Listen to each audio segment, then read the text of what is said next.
Assalamualaikum warahmatullahi wabarakatuh. Selamat pagi sahabat LTP dimanapun berada. Berjumpa kembali bersama saya Yafi Grata Putra dalam program Talkshow LTP, TV-nya Balitbang. Seperti biasa, program Talkshow LTP selalu hadir dengan topik dan tema yang menarik. Tentunya dengan narasumber yang inspiratif dan juga edukatif. Pada episode kali ini, kita akan berbincang-bincang tentang moderasi beragama dalam perspektif Densus 88. Untuk itu, telah hadir bersama kita dua orang narasumber yang luar biasa dari Densus 88, tepatnya dari anggota pencegahan Satgaswil Sumsel Densus 88. Ada Bapak Muhammad Alfarezi, Sarjana Hukum, dan juga Bapak Nikolas Saputra, Sarjana Hukum. Langsung saja, mari kita sapa. Selamat pagi, Bapak-Bapak. Selamat pagi, Pak. Oke. Densus 88 ya Pak ya? Betul. Siap. Ini dari anggota pencegahan Satgaswil Densus 88. Kalau masyarakat awam itu Densus 88 itu taunya pemberantasan terorisme. Betul, Pak. Dan selama ini yang masyarakat tahu pemberantasan terorisme itu dengan senjata ya, konfrontasi dengan senjata.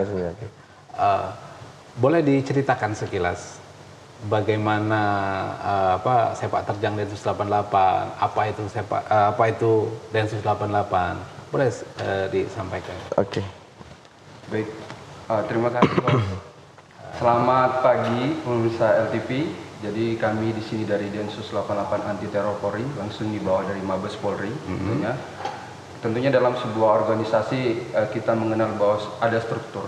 Struktur inilah kemudian terbentuknya tim cegah ini. Tim cegah sendiri ini terbagi di beberapa provinsi, khususnya juga ada di Sumatera Selatan. Dari kami pribadi, kami dari tim cegah Sumatera Selatan, di sini juga pendekatan. Jadi pendekatan ini kami sentuh secara langsung kepada masyarakat. Kemudian pendekatan ini juga kami menghimbau mengenai intoleransi, ekstremisme, terorisme, dan juga tindak radikalisme. Jadi mulai dari tahun 2022, jadi memang gencar dari Densus 88 untuk terjun langsung ke lapangan, sehingga kita menyuarakan paham-paham radikal ini agar bisa dikenal lebih awal lagi, sehingga pencegahan ini bisa lebih matang dan terjadinya kita menghambat terjadinya seperti ledakan bom dan juga tindakan-tindakan radikal seperti itu. Kemudian tindakan dari kami, tim cegah ini sendiri yang sudah dilakukan di Sumatera Selatan ini melibatkan semua lini tentunya Pak, maupun lini dari yang kecil sampai yang instansi tinggi, itu juga kita libatkan dalam upaya pencegahan tindakan radikalisme ini, begitu. Oke, baik, Pak Nikolas ya. Iya betul. Jadi Densus 88 itu ada bagian penindakan dan juga pencegahan ya. Oke, untuk episode kali ini kita akan berbincang tentang pencegahan ya, lebih ke arah pencegahan terjadinya terorisme. Oke, dalam hal pencegahan ini kaitannya dengan moderasi beragama, seperti yang kita tahu, moderasi beragama itu adalah untuk menyeimbangkan kehidupan masyarakat beragama ya. Betul. Agar tidak ekstrim kanan dan ekstrim kiri. Oke. Kalau ekstrim kanan itu yang lebih dominan ke arah terorisme. Oke.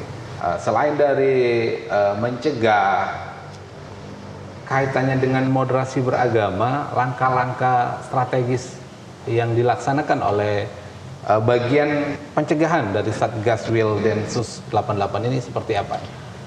Oke, terima kasih Pak Gata. Sebelum saya menjawab, saya sedikit mengutip perkataan seorang sufi. Iya. Beliau berkata bahwasanya tidak ada perdamaian di atas dunia ini tanpa adanya perdamaian antar agama. Oke. Jalaluddin Rumi, mungkin Pak Gata tahu. Iya. Jadi beliau seorang sufi, seorang penyair segala macam. Nah itu yang salah satu secara pribadi menjadikan itu suatu kutipan yang memang relate untuk di zaman saat ini.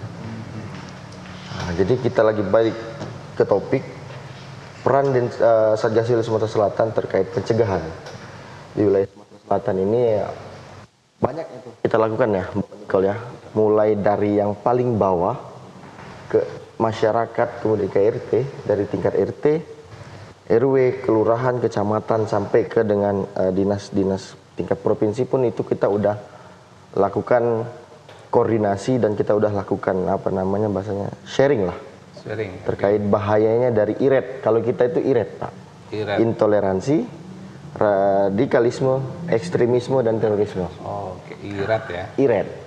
Jadi kalau kita singkat itu jadi IRED. Nah, kemudian langkah awal kita itu kita melihat dulu basis. Contoh di Sumatera Selatan ini kan ada sekitar 30-an ex-napiter Pak. Nah di situ. Kemudian yang masih dalam proses hukum ada kurang lebih hampir 11, hampir 12 lah yang masih di dalam. Jadi balik lagi ke topik bahwasanya peran dari moderasi beragama terkait strategi kami pencegahan ini sangat-sangat vital Pak. Kenapa kami bilang begitu? Secara definisi moderasi beragama ini kan kalau bahasa agamanya dia wasotia, dia di tengah-tengah. Dia di tengah-tengah. Nah di sisi lain terorisme ini selalu diidentikan dengan agama. Padahal kita harus sepakat juga Pak Gata, bahwasanya terorisme ini mereka ini tidak punya agama. Tidak punya agama. Pelaku teror itu dia nggak punya agama. Walaupun mengatasnamakan agama. Walaupun mengatasnamakan agama. Jadi semua masyarakat pendengar, masyarakat penonton LTV juga bahwasanya kita semua harus sepakat. Terorisme is not religion. Terorisme itu tidak punya agama. Agama lah yang dijadikan tunggangan oleh pelaku-pelaku ini. Agama dijadikan alat. Terus ada juga pertanyaan gini loh Pak. Pak, kenapa di Indonesia ini selalu agama Islam yang menjadi diidentikan dengan terorisme? Harus kita garis bawahi bahwasanya mayoritas di Indonesia ini kan agamanya Islam. Kita kasih contoh di negara-negara luar lah Pak. Contoh misalkan di India. Di India itu yang menjadi agama yang dijadikan kendaraan untuk melaksanakan aksi-aksi teror itu agama Hindu Pak. Karena mayoritasnya Hindu. Kemudian di Amerika itu agama Nasrani. Maksud kita itu kita jangan sampai terstigma bahwasanya agama Islam ini selalu diidentikan dengan terorisme. No, kita harus sepakat bahwasanya kelompok teroris ini dia hanya menunggangi itu agama untuk tujuan pemecah belah. Itu Pak. Nah, narasi-narasi inilah yang biasa kami pakai Pak pada saat kami melakukan pencegahan. Yang biasa kami kasih ke masyarakat, anak-anak SMA, ya Bapak ini kepala. Hampir 20 SMA sudah ya Pak ya? 20 SMA. Di Kota Palembang, kemudian ada juga di kabupaten-kabupaten, kami juga sudah masuk Pak. Dan alhamdulillah antusiasnya, wah, kita acungi jempol lah untuk teman-teman saudara-saudara kita yang masih di bangku SMA. Mereka, kita kan menilai dari proses pertanyaannya, Pak, kok terorisme itu, berarti terorisme itu kan ngebom Pak, katanya kan gini-gini. Nah itu kemudian strategi kami Pak melalui SMA. Di sisi lain, sebenarnya kan terorisme ini kan kita analogikan sebagai kayak suatu pohon Pak. Pohon itu kan dia pasti mempunyai akar dan mempunyai batang, kemudian dia ada buahnya. Buahnya inilah yang dinamakan terorisme Pak.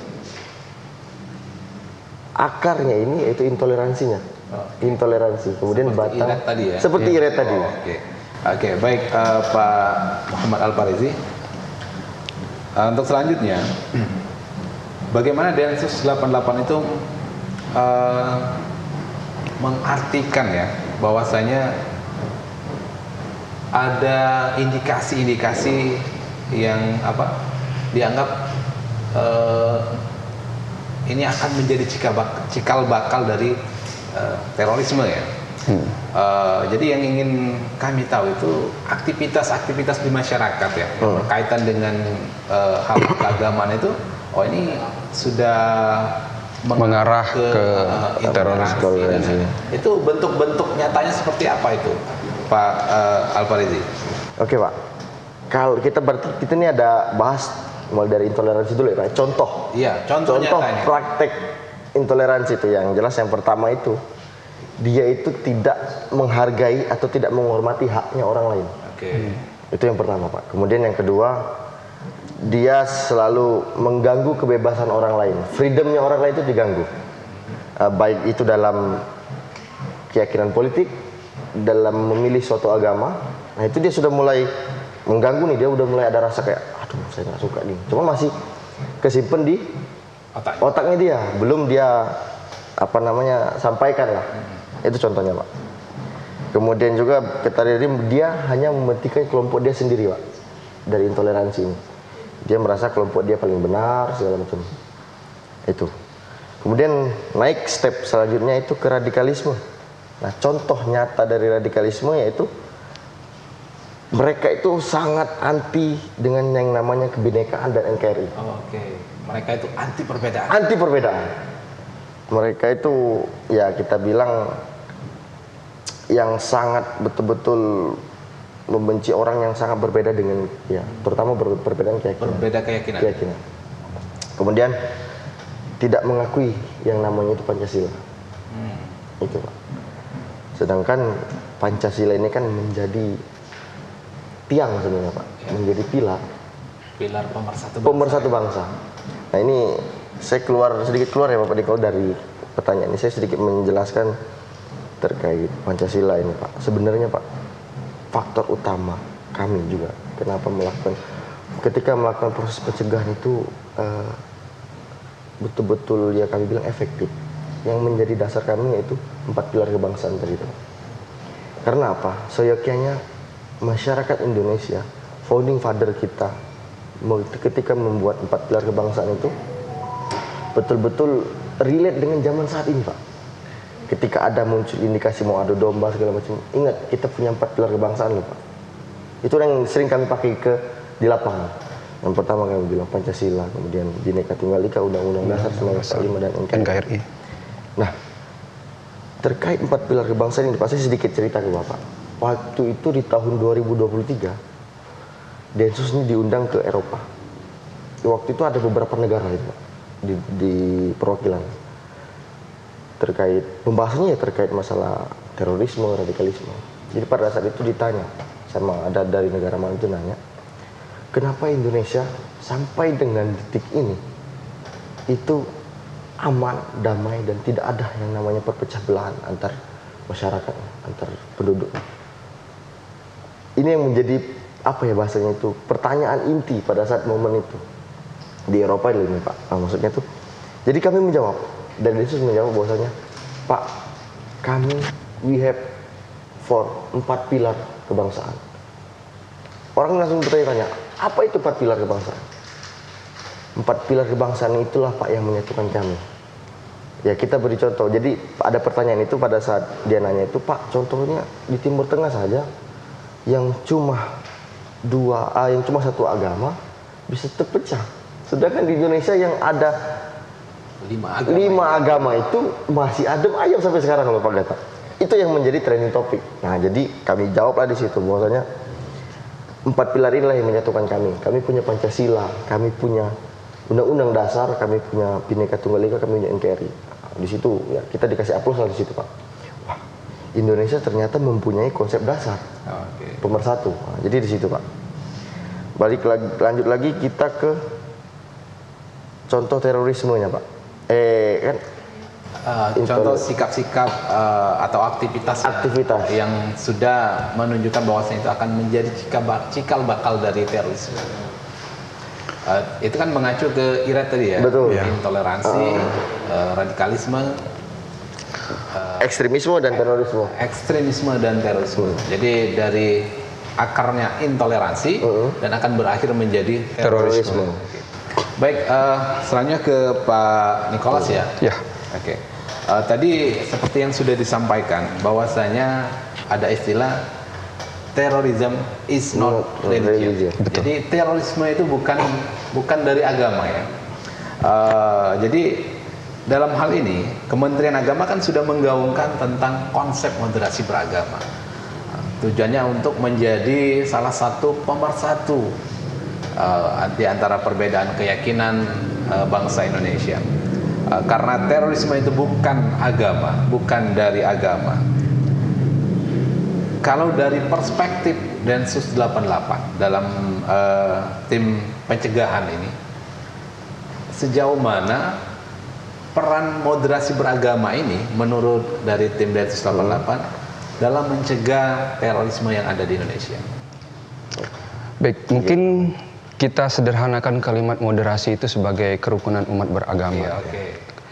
Dalam hal ini juga tentunya tim pencegahan juga tidak fokus hanya ke dalam satu agama. Tentunya ada beberapa keyakinan dan juga seperti halnya kita untuk menjaga yang namanya toleransi yang kita kedepankan, itu kita gaungkan melalui dari juga pencegahan, melalui dengan penyuluhan juga, kemudian dengan kontra narasi dan juga radikal yang kita majukan. Dengan moderasi agama ini tentunya dapat menanggulangi terorisme ini tentunya, Pak. Dalam hal ini juga kita juga harus sepakat bahwa terorisme itu mereka hanya melabeli agama mayoritas sebagai bentuk perlawanan mereka agar terjadinya perpecahan. Nah, kita juga harus kuat dengan 4 fundamental kita tadi, Undang-Undang 45, Bhinneka Tunggal Ika, NKRI, dan juga Pancasila. Jadi kita harus benar-benar memedomi itu tersebut. Kemudian sikap kita menanggapi bagaimana terjadinya sebuah perbedaan antar masyarakat, kemudian bagaimana kita dapat menanggulangi dengan adanya sikap-sikap tersebut adalah dengan cara kita bisa menerima perbedaan tersebut. Seperti hal layaknya di kalender setiap tahun tentu ada perayaan-perayaan, juga ada istilahnya kegiatan-kegiatan keagamaan, itu juga tentunya melibatkan juga ke anggota polisi juga dalam pengamanan juga. Itu salah satu bentuk kita juga menjaga kerukunan antara umat beragama ini gitu. Jadi upaya untuk menjaga kerukunan yang paling utama itu adalah menghargai perbedaan. Menghargai perbedaan dan dari Densus 88 juga mengajak dan juga memberdayakan aparat kepolisian ya dalam hal iya, itu betul. Ikut serta menjaga kerukunan antar umat beragama yang ada di Indonesia. Sebenarnya keterlibatan kita juga di sini, Pak, tentu tidak lepas dengan semua lini yang kita libatkan ini, mulai dari RT, RW juga kita dekatkan secara langsung. Kemudian pergerakan ini juga seperti organisasi masyarakat itu juga memang kita sentuh. Jadi tidak memang melulu dengan instansi-instansi tinggi saja, mulai karena selama ini mungkin konotasi dari masyarakat itu bahwa Densus 88 ini tidak pernah sebelumnya muncul di permukaan. Kemudian pada tahun 2022 itu kita mengencarkan yang namanya pencegahan ini. Jadi mereka tahu ternyata di samping kita itu ada kepolisian, ada Densus 88 juga yang memang terkhusus dalam tindakan untuk mencegah tindakan radikalisme ini. Oke. Baik, selanjutnya Pak Alfarizi. Jadi bagaimana peran masyarakat ya, masyarakat sipil, mobil khusus ini untuk warga Kemenak ya? Ya, warga Kemenak. penyuluh ya Pak? Iya. Penyuluh agama. Penyuluh agama dan warga Kemenak yang lainnya. Untuk membantu tugas Densus 88 ini dalam hal pencegahan terorisme. Jadi gini Pak, ini pertanyaan yang sangat baik dan sangat bagus sekali menurut kami Pak.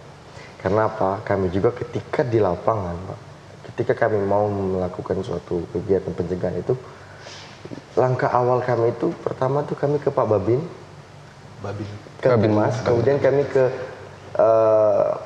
penyuluh agama. Karena penyuluh apa? Agama. Pak Babin dan Pak penyuluh agama ini, Babin Kapolres dan penyuluh agama ini sama-sama mempunyai tugas dan peran yang hampir sama Pak. Mereka yang langsung terjun ke masyarakat, mereka yang langsung komunikasi, tegur sapa, yang ketika penyuluh sedang turun ke lapangannya. Intinya mereka yang tidak ada jarak dengan masyarakat lah gitu Pak. Di sisi lain juga terkait penyuluh agama ini, kami juga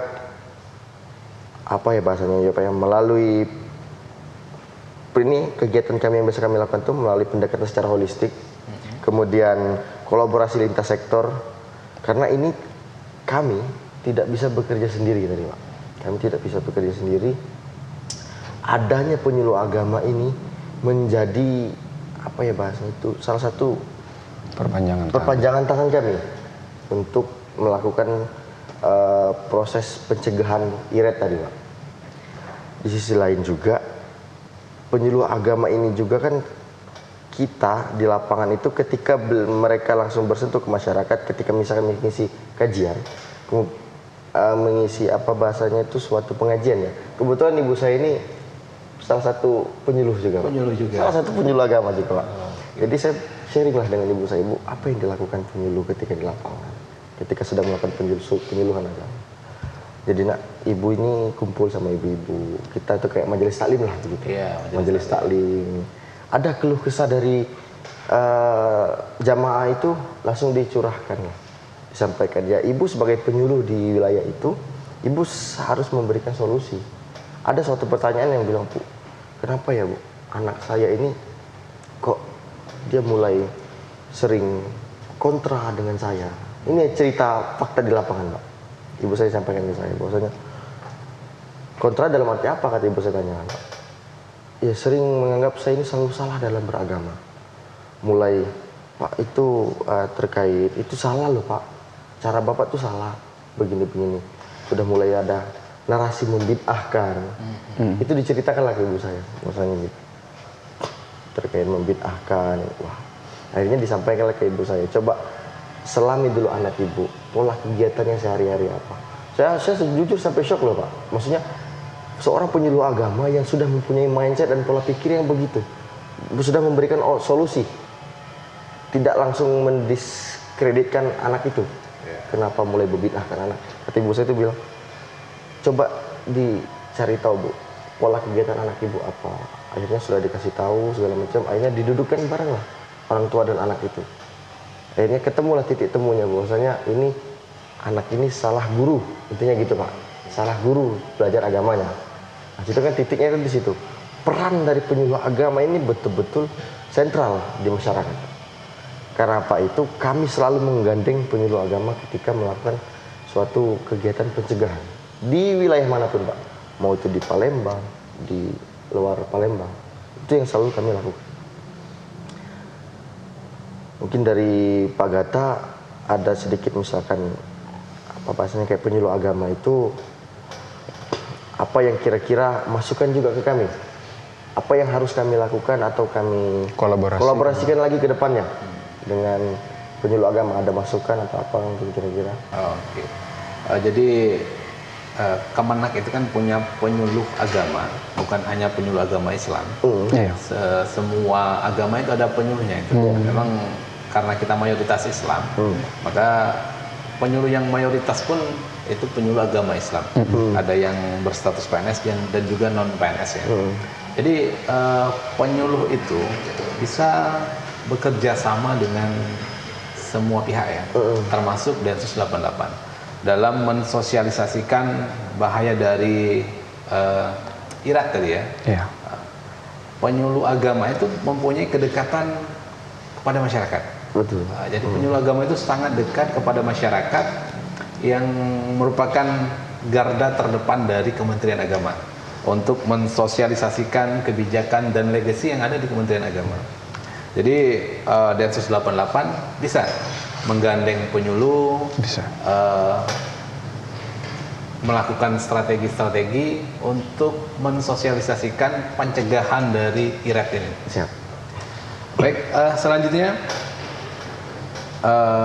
bagaimana kalau masyarakat ya, masyarakat umumnya dan khusus lagi Kemenak, baik itu yang di lapangan maupun yang seperti kami yang ada di kantor ya, menemukan indikasi-indikasi IRAT, mulai dari intoleran, radikalisme, radikal, ekstrim, mulai berlaku ekstrim, mulai saling salah menyalahkan, bahwasanya yang saya sampaikan ini pasti benar, Anda salah gitu. Jadi sebagai masyarakat umum dan sebagai warga Kemenak, apa yang harus kami lakukan?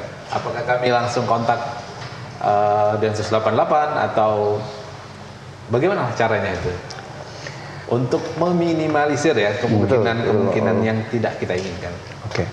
Tentunya untuk pelaporan ini itu bisa dengan Babin biasanya Pak, Babin ataupun dengan pada umumnya masyarakat yang memang kita indikasikan di suatu wilayah lah, warganya itu biasanya Pak RT-nya, nanti Pak RT-nya akan menyampaikan ke Babin gitu, sehingga Babin juga akan kontak ke kita langsung. Kemudian untuk proses orang ini kita bisa mengatakan dia ini radikal atau dia ini terorisme, tentu itu kita jangan judge by cover juga. Jadi jangan gegabah juga. Jadi jangan sampai kita masyarakat menghakimi juga. Jadi kita merasa benar juga.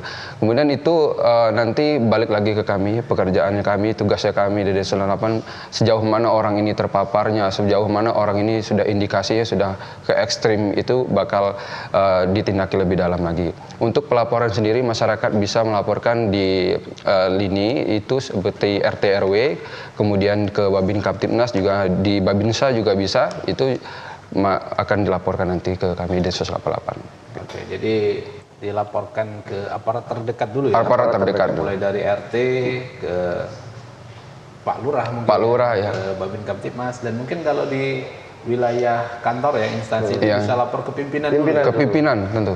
Biar nanti bisa ditindaklanjuti untuk langkah-langkah selanjutnya ya. Iya. Oke. Karena di luar dari kegiatan kita sehari-hari tentunya ada kegiatan dinas, kita katakanlah pekerjaan. Tentunya orang-orang dengan pemahaman radikal ini mereka tidak hanya menyebarkan di sekeliling rumah mereka saja. Kadang mereka juga menggerogoti di pekerjaan. Jadi dengan mereka mengobrol, karena intoleransi itu adalah sikap dari seseorang dengan face to face, dengan mereka ngobrol saja itu sudah bisa ter-brainwash. Jadi mereka sudah pemahaman itu penyebaran dari sana, bisa juga dengan orang kerja. Kemudian apabila kita menemukan di lingkungan kerja itu bisa tadi kita laporkan dengan pimpinan kita terlebih dahulu, nanti pimpinan akan dilaporkan ke pihak yang terkait, begitu Pak. Jadi jangan sampai kita sebagai masyarakat melakukan tindakan sendiri. Iya, jangan cuek juga dengan harus peduli. Jadi kita harus aktif memperhatikan lingkungan. Betul. Tapi jangan sampai bertindak berlebihan ya. Iya, betul betul sekali. ya. Baik, Bapak-bapak dari tim pencegahan ya. Apa ada pesan ini untuk masyarakat umum dan juga khususnya pada warga Kemenak, sahabat-sahabat LTP, tentang pentingnya moderasi beragama dalam pencegahan terorisme? Kami silakan Pak Al-Farizi. Oke, baik Pak. Pesan-pesan kami yang jelas, pertama itu kami juga mengucapkan terima kasih Pak. Oke. Ini kesan kami yang pertama, ini kami mengucapkan terima kasih kepada Kementerian Agama, kemudian kepada stakeholder setempat, seluruh kedinasan di wilayah Sumatera Selatan, kami mengucapkan terima kasih karena atas kerjasama dan sinergitas itulah yang membuat kita sampai dengan detik ini Pak, mulai dari tahun 2023 sampai 2024 kita tidak ada kejadian bom di Indonesia Pak, zero attack. Alhamdulillah sudah kurang lebih 2 tahun ini, ya pas 2 tahun ini kita tidak mengalami kejadian-kejadian teror bom, terutama bom. Itu kemudian pertama. Kemudian pesan untuk penyuluh agama, terutama di Kementerian Agama, agar terus berkolaborasi dengan stakeholder setempat. Apapun Pak, ketika ada temuan atau ada suatu kegiatan sosialisasi ataupun kegiatan wawasan kebangsaan, kami juga mengharapkan dari penyuluh juga turut hadir dalam kegiatan tersebut. Dari Bapak Nicole, ada tambahan lagi Pak? Baik. Momen seperti ini kan di LTV tentunya dari Diklat juga sangat diacungi jempol, karena di era sekarang kita dapat menemukan informasi itu lebih mudah melalui YouTube. Kemudian kita juga berterima kasih dengan LTV juga dengan adanya kolaborasi ini juga dengan penyuluh agama. Tentunya kita harapkan nanti untuk mereka pendekatan langsung secara dengan masyarakat, tidak hanya agama Muslim, ada agama-agama lain juga. Kolaborasi kita antara Densus 88 kemudian juga Kemenak juga dapat berjalan dengan baik nantinya ke depannya. Saya mau mengutip dari seseorang peraih Nobel, yaitu Malala Yousafzai. Dengan senjata Anda dapat membunuh terorisme. Dengan pendidikan Anda dapat membunuh terorisme.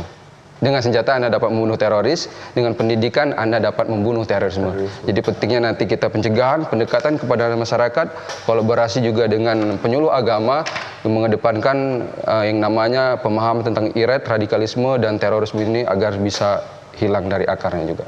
Begitu. Oke. Baik, sahabat LTP, kita sepertinya sudah sampai ke akhir perbincangan kita ya. Sangat menarik perbincangan tentang moderasi beragama dalam perspektif Densus 88. Dalam hal ini tentang pentingnya pencegahan ya daripada penindakan ya. Lebih baik mencegah daripada menindak ya. Oke. Baik, sahabat LTP, kita cukupkan perbincangan kita pada hari ini. Kita tutup dengan pantun. Oke, boleh. Ada pantun dari Densus nih. Silakan teman-teman dari Densus 88, ada statement akhir ya. Statement akhir aja. Oke, teman-teman LTV dan masyarakat Sumatera Selatan lebih tepatnya. Sebelum menutup ini kami ada satu buah pantun.